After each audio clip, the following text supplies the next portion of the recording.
welcome back to the Niche Football Podcast hosted by me, Cavan Campbell.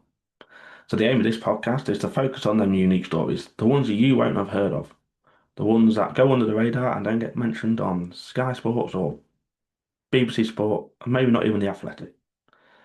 Usually a more narrative and storytelling format than the usual football podcast, but that's not to say we don't have some guests coming up. This week, we're talking about the inaugural round of the OFC Pro League. It has been a historic week for Oceanic football. The Pro League, the first ever professional football league in Oceania, kicked off on the 17th and the 18th of January. But before we discuss the games, we should probably talk about who's playing and what the format is. We'll start with the format. So the competition runs from January to May in a circuit series rounds held in various locations, a double round robin format.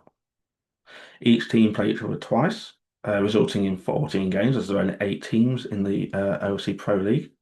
And after the 14 matches, the top 4 teams will be grouped into the leaders playoff group, and the bottom 4 teams into the challengers playoff group. In these groups, each team plays each other once more, so that's 3 more games. And the top 3 teams in the leaders group progress to the semi-finals. The top team in the challengers group will play the 4th place team in the leaders group for a final spot in the semi-final. And from there, the semi-finals and the finals are just your regular knockout tournament, which will result in a champion, the inaugural champion of the OFC Pro League. So who's in this? So we have 8 teams from 7 nations. From New Zealand, we have the 2 teams of Auckland FC and South Island United. Auckland FC will be fielding a second team, as their first team currently play in the Australian A-League. They in fact won it last year at the first time of asking, and they're going strong again this year. So their second team, as along with South Island United, are competing in the OFC Pro League.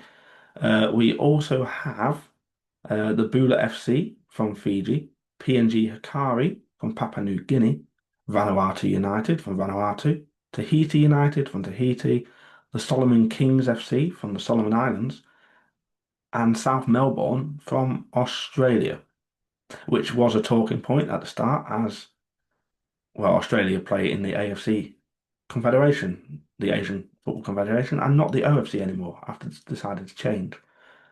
But they have been permitted to play in the OFC Pro League. Some agree with this, some don't, but we're not getting into the politics today. We want to talk about the football and how they fared.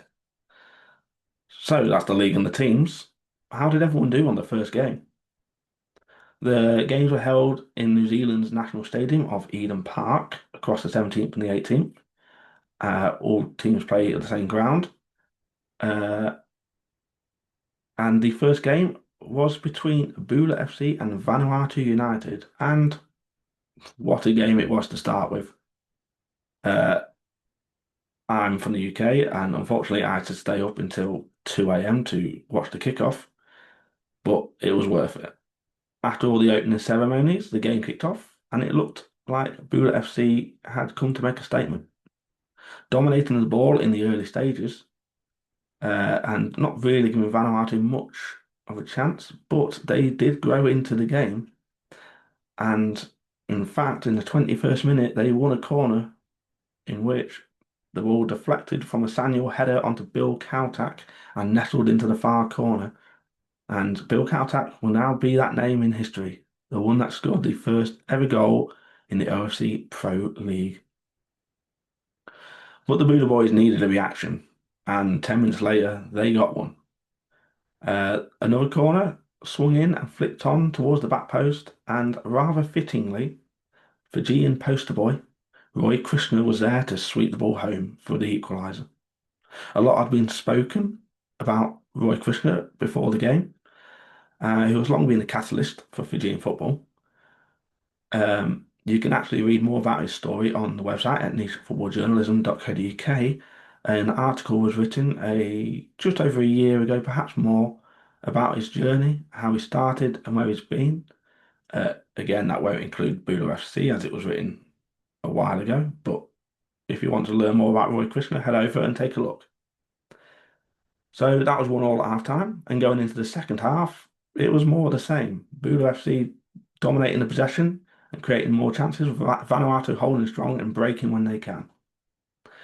Um, Kaylee Alvray, the Suns head coach, Stefan Alvray, um, playing his trade down the left-hand side with some fancy footwork and explosive pace, got past his fullback and whipped the ball in for Nabil Beg to volley home, giving Bula FC the lead. But could they see it out? It looked that way for quite a while, holding firm, keeping the ball. But in the 95th minute, William Cardona of Vanuatu hit a speculative effort from, let's say, about 25 yards out, with Didier Desprez, the Bula FC goalkeeper, letting the ball slip through his fingers. It was straight at him. And this gave Vanuatu a 95th minute equaliser, which then earned them the point. In what looked like an unlikely point at some stages, but they got it, and perhaps 2 points dropped for Bula. We'll only see later on. So an incredible start, following on from the 2-2 draw on the same day. We had another game, but this was bigger for different reasons. Maybe not the first game of the OFC Pro League, but it was an all-New Zealand affair. Auckland FC versus South Island United. Auckland FC are heavily tipped to win the Pro League, and they certainly made a statement in this first game. Oscar Folds poked the North Island Auckland in front just after the 30-minute mark. Some thought this could be the opening of the floodgates, but the South Island FC grew into the game and came close to equalising when Ollie van Rissel lashed wide from just 10 yards. The South Islanders were eventually punished for this, though, with Auckland doubling their lead through Bailey Ferguson. They then powered on the misery following a penalty, which was awarded after a VAR check, with Liam Gillian, a all-white international, finishing the chance from the spot. And a 3-0 statement was made. Auckland may be the one to beat in the Pro League, but perhaps a harsh result on South Island United, who did perform rather well, but they may have just played the most difficult opponent in the league. Day 2 rolled around, and this started with Polynesian outfit Tahiti United. They found themselves playing the Aussie side of South Melbourne. Many expected a routine victory for the Aussies, but nobody expected what happened next. An even start to the game with South Melbourne having more of the ball, but Tahiti dangerous on the counter. In the 36th minute, Tahiti won a free kick from around 25 yards out, which looked more like a crossing position than anything. However, Manowari Shan had different ideas, bending a left-footed shot over the wall into the near corner, in which was undoubtedly the goal of the round, and a goal that saw Tahiti take a 1-0 lead into the break. But whatever was said at half-time by head coach Sinisi Kohadzic seemed to have worked with South Melbourne, equalising almost instantly after the kickoff. Japanese forward Yuki Uchida striking following a corner. But could they find a winner? Well, they were certainly given the time, with 10 minutes added on following the delays due to an injury to Tahiti stopper Jackson Gardner.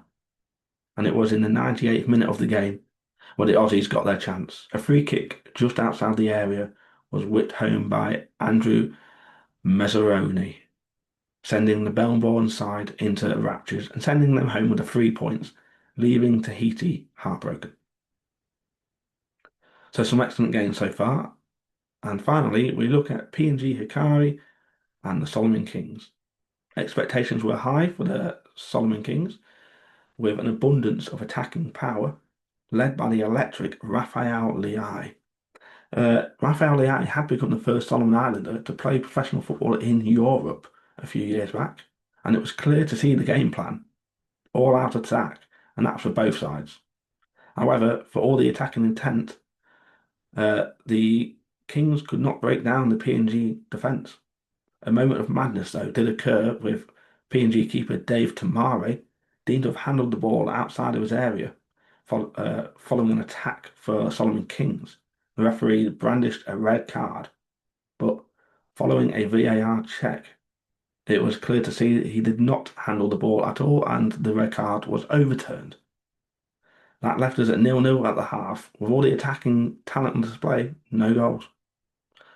But another another VAR check was the talking point in the second half. Ati Kepo of PNG appeared to have lashed out at Bobby Leslie of the Kings, with the referee initially showing the yellow card. But after a VAR check, this was upgraded to a red, leaving PNG with 10 men to try and see out the game and get a point. After some tactical substitutions following the dismissal, the Kings took the advantage. Japanese forward, with his first touch coming on, fired home from a William Kamasi cross, giving the Kings a 1-0 lead. For all the attacking talent on show, the game ended 1-0, a tight affair which could have gone either way until the red card. So that's round one down. Auckland leads the way on goal difference. What can we expect in round two? Perhaps the game to look out for this round is Bula FC versus South Island United, or perhaps South Melbourne versus the Solomon Kings. All games in round two are being played in the North Harbour Stadium in Albany. Who are you rooting for in the Pro League? Let us know. And there goes the final whistle on this story. If you have any thoughts, head over to the website and leave a comment on some of the articles if you enjoy reading them. All feedback is appreciated, even ways to improve the podcast. Don't forget to subscribe, and if you enjoyed the episode, a 5-star rating on Spotify would be amazing. Remember to tell your friends, and head over to nichefootballjournalism.co.uk for your reading pleasure. I have been your host, Kevin, and I'll see you at the next kickoff.